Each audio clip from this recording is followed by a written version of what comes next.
Hello students. तो आज हमारा टॉपिक है इलेक्ट्रिक डाइपोल को अगर हम रखेंगे यूनिफॉर्म इलेक्ट्रिक फील्ड में तो क्या उसका एक्सपीरियंस होगा, उसके ऊपर फोर्स लगेगा, उसकी वजह से टॉर्क बनेगा। तो जो टॉर्क बनेगा वो कितना होगा और क्या होगा, that is what our current topic is. तो current topic is torque on electric dipole due to uniform electric field. ये हमारा करंट टॉपिक है एक्चुअली। तो लेट अस बिगिन। तो देखते हैं क्या है। तो मान लीजिए कि हमारे पास कोई चार्ज का एक्सटर्नल सोर्स है जिसकी वजह से एक इलेक्ट्रिक फील्ड पहले से ही यहाँ पर फ्लो कर रही है। अब एक चीज़ का ध्यान रखिएगा, इलेक्ट्रिक फील्ड का एक ही सोर्स माना जाता है, वो होता है चार्ज। तो अगर हमारे पास खूब सारा चार्ज हो तो हम उससे इलेक्ट्रिक फील्ड बना सकते हैं। मान लीजिए कि मेरा ये पेन है और ये पेन एक पॉजिटिवली चार्ज्ड ऑब्जेक्ट है, बहुत सारा चार्ज है इसमें, पॉजिटिव चार्ज है। तो पॉजिटिव चार्ज इलेक्ट्रिक फील्ड बाहर की तरफ निकालता है, तो उससे इलेक्ट्रिक फील्ड ये निकल रहा है। बहुत सारा चार्ज है, बहुत अच्छा इलेक्ट्रिक फील्ड निकल रहा है, and that the value of electric field is E. Correct. अब इस इलेक्ट्रिक फील्ड के अंदर में हमने एक डाइपोल को रखा, ये मेरा डाइपोल हो गया, ये डाइपोल आ गया मेरा। करेक्ट। अब डाइपोल में दो चार्ज होते हैं, मान लो कि ये मेरा माइनस का चार्ज है और ये मेरा प्लस का चार्ज है। ये माइनस का क्यू है और ये मेरा प्लस का क्यू। ये सेंटर पॉइंट मान लो, और जो टोटल डिस्टेंस होता है वो कितना होता है सर, 2a। तो ये मेरा 2a हो गया। ठीक है, यहाँ तक समझ आ गया फिगर में। आगे चलें। अब देखो होगा क्या। अच्छा मुझे एक बार बताओ, डायपोल मोमेंट किस तरफ होगा। तो सर डायपोल मोमेंट भी ऊपर की तरफ होगा, यानी this will be the direction of vector p and this will be the direction of vector e। क्योंकि वेक्टर क्वांटिटीज इन्वॉल्व है तो direction should be crystal clear. तो ये डायरेक्शन ई वेक्टर का है, और जो पी वेक्टर डाइपोल का होता है वो है माइनस चार्ज से प्लस चार्ज की तरफ, यानी ऊपर की तरफ। यहाँ तक तो सब क्लियर हो गया सर। अब मुझे ये बताइए कि इस इलेक्ट्रिक फील्ड की वजह से इसके ऊपर, इस डाइपोल के ऊपर क्या असर पड़ेगा। तो सर हम दोनों चार्ज के ऊपर अलग अलग असर निकालेंगे। अब ये चार्ज है मेरा माइनस चार्ज। अब मैंने बताया था कि ये जो पेन है ये पॉजिटिवली चार्ज ऑब्जेक्ट है, तभी इलेक्ट्रिक फील्ड बाहर की तरफ निकाल रहा है। तो अगर ये पॉजिटिव चार्ज है तो ये नेगेटिव चार्ज को अट्रैक्ट करेगा, रिपेल करेगा।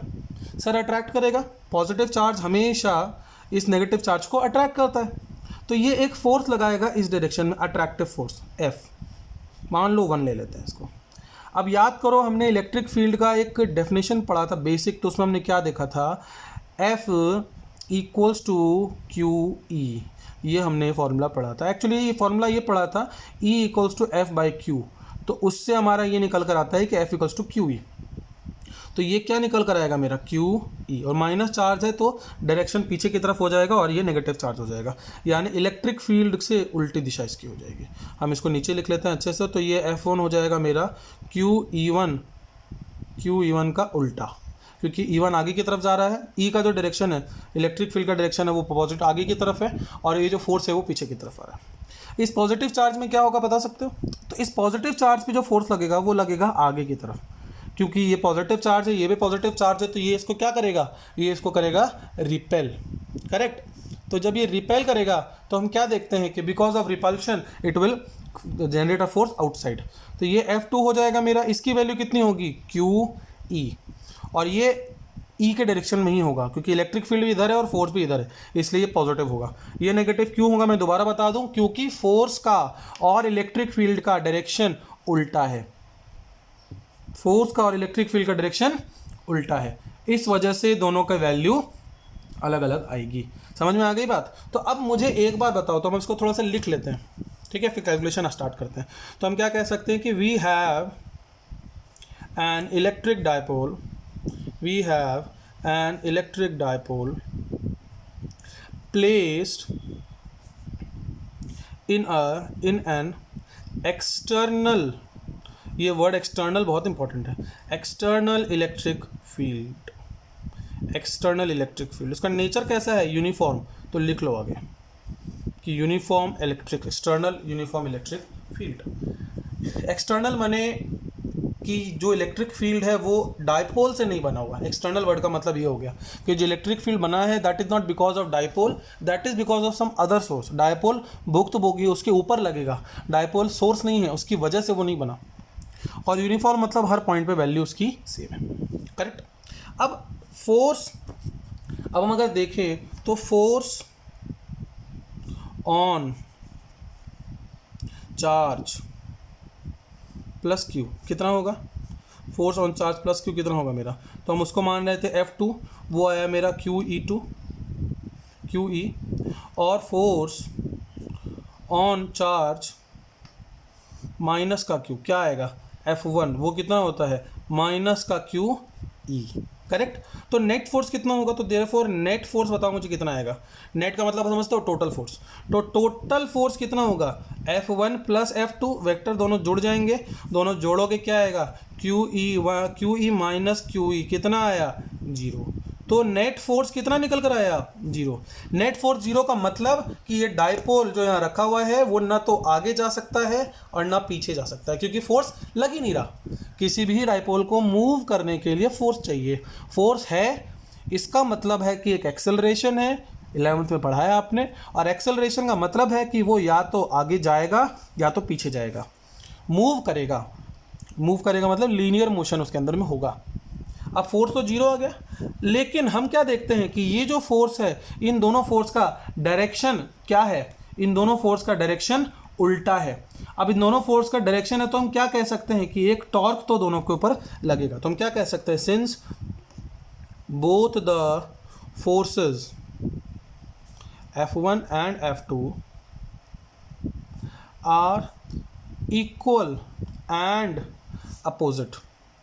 दोनों कैसे हैं, इक्वल और अपोजिट है, तो दोनों क्या बनाएंगे, एक कपल फोर्स बनाएंगे। So both are equal and opposite, hence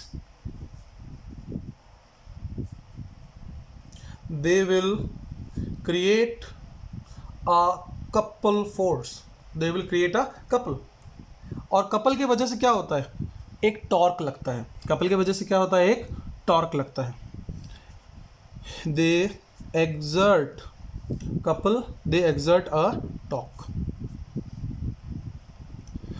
couple बनाओ, कपल की वजह से क्या बनेगा, टॉर्क बनेगा। सर टॉर्क कितना होगा, तो हमें पता है कि since torque equals to force into perpendicular distance, ये हमने 11th में पढ़ा था, force into perpendicular distance. Force कितना होगा सर, तो फोर्स है QE, दोनों की वैल्यू तो सेम ही है, मैग्नीट्यूड ले दो।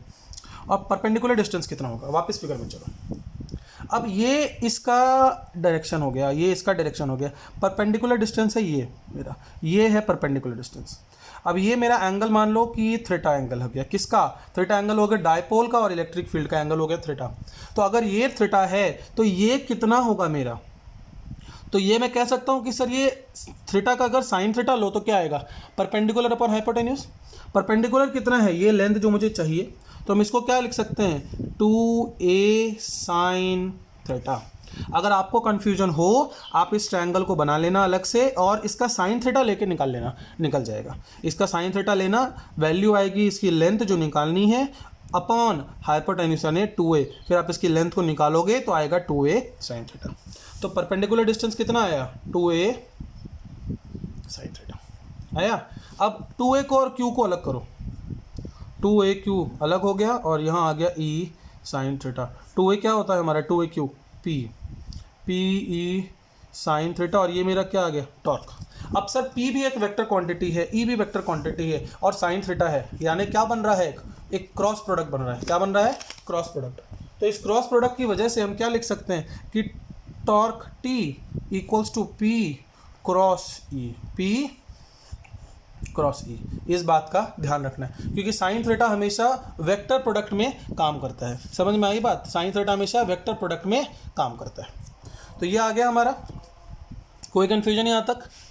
अच्छा सर ये अगर टॉर्क लगा, ये भी अगर वेक्टर लिखा है आपने, तो टॉर्क का डायरेक्शन क्या होता है, तो बेटा मैं याद दिलाऊँ आपको, आपने 11th में पढ़ा है एक चीज़ कि टॉर्क का डायरेक्शन होता है आपका from the first vector to the second vector, from the first vector to the second vector, यानी पहला वेक्टर P ले लो, उसकी दिशा में हाथ करो। देखो मैं फिगर में आपको बताता हूँ, तो let me bring the figure and I will tell you.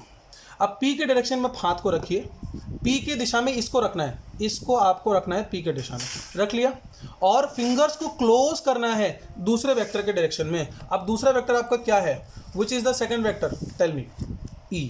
तो आपको करना क्या है, इस हाथ को P के डायरेक्शन में रखना है, इस हाथ को P के डायरेक्शन में रखना है, और E के डायरेक्शन में बंद करना है, E की दिशा में बंद करना है।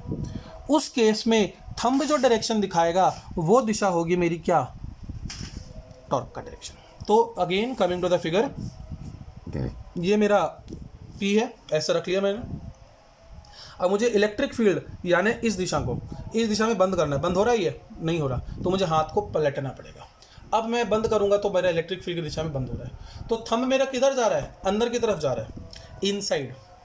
समझ में आ रही है बात? आप इसको ऐसे ले लो कि मुझे इस पेन को रखना है ऐसे, ऐसा रखा, और थंब मेरा है ऊपर की दिशा में, ये मेरा ऊपर की दिशा में। अब क्या ये बाहर की तरफ बंद हो सकता है? इधर ये बंद नहीं हो सकता, तो हम इसको नीचे के डायरेक्शन में ले लेंगे ऐसे। और अब ये जो डायरेक्शन आ गया मेरा, वो आ जाएगा टॉर्क का डायरेक्शन। तो हम क्या लिख सकते हैं कि the torque will be directed into the paper, into the plane of the paper, plane of the paper, paper के प्लेन के अंदर में जाके ये डायरेक्टेड होगा। यहाँ तक समझ में आ गया? अच्छा, एक नेक्स्ट क्वेश्चन छोटा सा बनता है कि सर टॉर्क मैक्सिमम कब होगा और मिनिमम कब होगा? तो टॉर्क कितना था मेरा, बताओ तो जरा। P E sine theta n cap, ये मैं वेक्टर फॉर्म में लिख रहा हूँ। हर क्रॉस प्रोडक्ट को हम इस तरीके से लिख सकते हैं। तो मुझे बताओ इसकी वैल्यू किस पर डिपेंड कर रही है? अगर P भी कांस्टेंट है, E भी कांस्टेंट है, फिक्स है, तो टॉर्क की वैल्यू किस पर डिपेंड करेगी?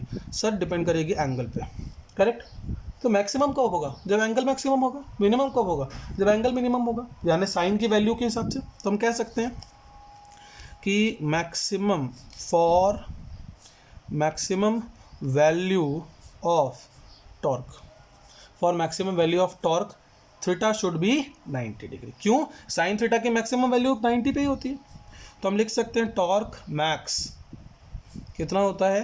P E sine 90 and P E sine 90 कितना होगा?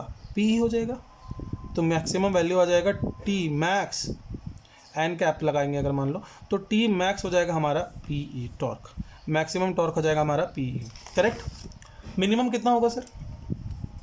तो वैसे ही लिख सकते हैं कि for minimum value of torque, minimum value of torque theta का वैल्यू क्या होना चाहिए? 0, क्योंकि 0 रखेंगे तो इसकी वैल्यू कम होती जाएगी और ज़्यादा रखेंगे तो इसकी वैल्यू कम होती जाएगी। तो मिनिमम वैल्यू कितनी होती है टॉर्क की, पता है? मिनिमम वैल्यू होती है इसकी साइन की -1, तो उस हिसाब से वो अपोजिट डायरेक्शन में हो जाएगा। लेकिन हमें 0 से 90 डिग्री के बीच का एंगल एक बार लेना है, तो हम इसको 0 लेते हैं। तो 0 के केस में टॉर्क कितना आएगा हमारा? टॉर्क 0 कब आएगा? तो इस वैल्यू पर आएगा। तो पी ई साइन 0 या साइन 9 टाइन थीटा यानी पी ई साइन 0 यानी 0। तो टॉर्क की वैल्यू 0 कब आ जाएगी? तो torque will be 0 when theta will be 0। तो थीटा जब 0 होगा तो टॉर्क की वैल्यू भी क्या आ जाएगी? 0 आ जाएगी। समझ में आ गई बात? इस चीज़ का ध्यान रखना है।